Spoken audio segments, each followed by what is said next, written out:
ဒေသနာတော်မှာပြောထားတာတွေက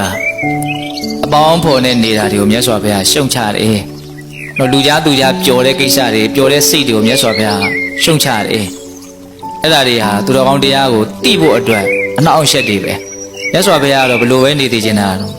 သိပါတယ်ဒီအကြောင်းအရာဘလို့ပဲနေတယ်။တယောက်တည်းပဲနေသေးချင်တာနော်မြတ်စွာဘုရား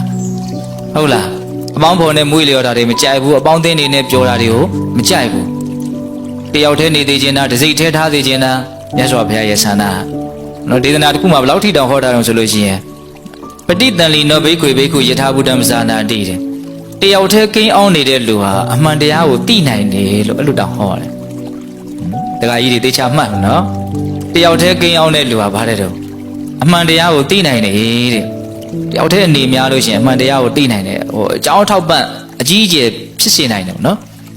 ဣဒံဒုက္ခတိယထာဘုဒ္ဓံဇာနာတိတဲ့ဒီခန္ဓာကိုယ်ကြီးကဆင်းရဲမျှပဲလို့သိသွားနိုင်တယ်တဲ့အယံဒုက္ခသမုဒယောတိယထာဘုဒ္ဓံဇာနာတိတဲ့ဟောဒီလိုချင်မဲ့မောတဲ့လောဘဟာဒုက္ခဖြစ်ခြင်းရဲ့အကြောင်းရဲ့လက်သေးတရားခံပဲလို့အမှန်တရားကိုသိသွားနိုင်တယ်တဲ့လောဘချုပ်ငြိမ်းခြင်းဒီဒုက္ခချုပ်ငြိမ်းခြင်းပဲလို့အမှန်တရားကိုသိသွားနိုင်တယ်နော်မမြဲတာကိုမမြဲမှန်းသိတဲ့တမ္မာဒိဋ္ဌိအမြင်မှန်ကောင်းဆောင်တဲ့မဂ္ဂင်၈ပါးသည်ဒုက္ခငြိမ်းရာသို့ဆက်ရောက်စေတဲ့တခုတည်းသောလမ်းကြောင်းပဲလို့အမှန်တရားကိုသိသွားနိုင်တယ်သစ္စာလေးပါးကိုပြောတာနော်တယောက်တည်းနေခြင်းအပြင်သစ္စာလေးပါးအမှန်တရားကိုတော့သိသွားနိုင်တယ်လို့ခေါ်တာဟုတ်လားအဲ့တော့ဘုံဘုံတို့ကအစဉ်ပြေအောင်ဘလို့နေမလို့အခုလူတိုင်းပြောပါတယ်ပြောနေကြတာဗါတဲ့တော့လူချင်းဝေးပါနှလုံးသားချင်းနီးပါတယ်ဟုတ်လားလူချင်းတော့နီးလို့သိပြီးတော့အစဉ်မပြေဘူးဒီအခြေအနေရဟုတ်လား